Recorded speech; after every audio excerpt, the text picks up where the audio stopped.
I'm available 24/7 to help solve issues. Call me 3 a.m. on a Sunday morning, I don't care.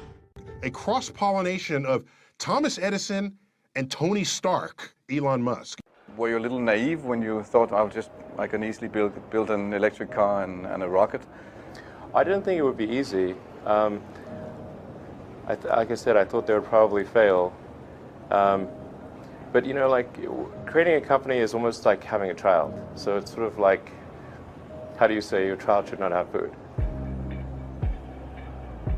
So once you have the company, you have to feed it and nurse it, and take care of it, even if it ruins you. Yeah.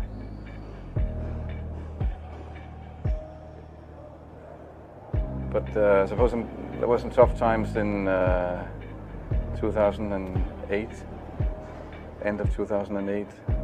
How did you get through that period of crisis? Yeah. Can we just break for a second? Sure, of course. Yeah. You want to wait a little while? Man, I sure hope it was worth it. Sure hope so. Pardon me?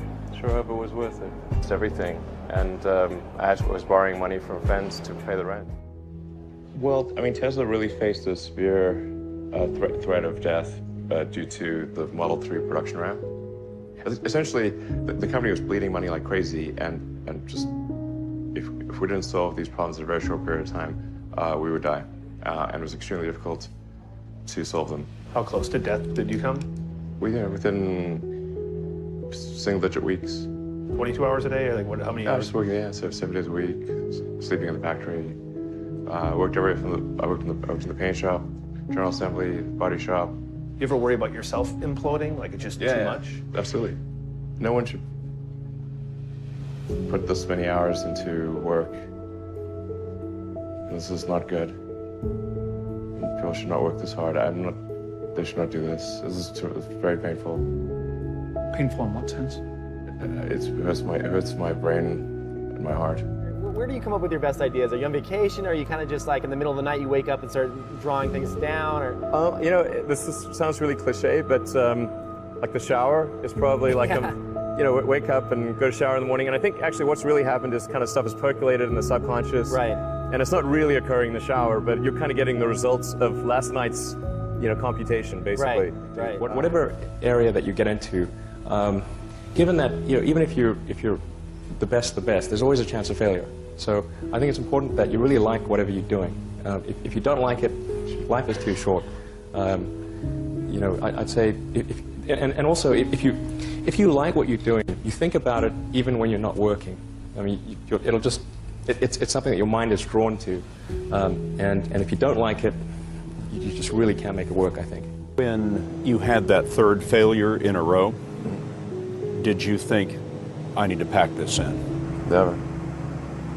Why not? I don't ever give up. I mean, I'd have to be dead or completely incapacitated. Starting a business, I'd say, number one is have a high pain threshold. That's it. There's a friend of mine who's got a good saying, which is that starting a company is like eating glass and staring into the abyss. Okay, that's generally what happens, because when you first start a company, there's lots of optimism and things are great, and then so happiness at first is high. Then you encounter all sorts of issues, and happiness will steadily decline, and then you'll go through a whole world of hurt.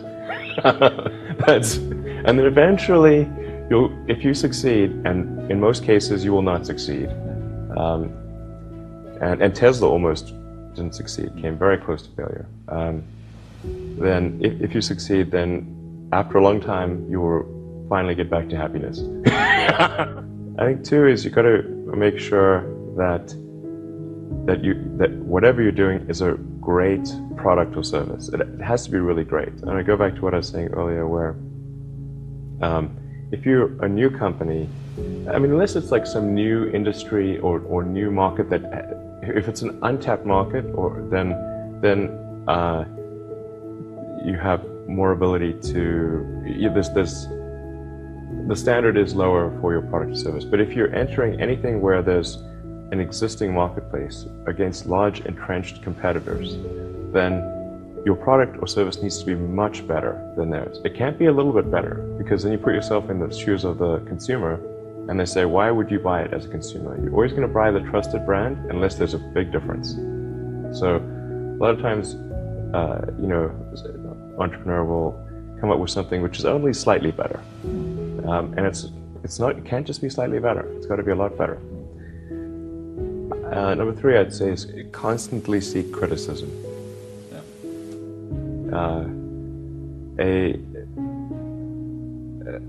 A well thought out critique of whatever you're doing is as valuable as gold.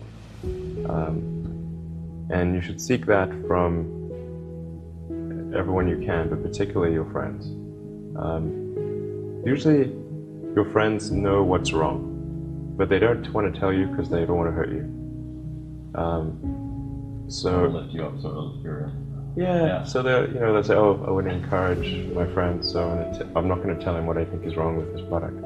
It doesn't mean your friends are right, but very often they are right. And you at least want to listen very carefully to what they say. And to everyone, if you're looking for, basically, you should take the approach that you're wrong.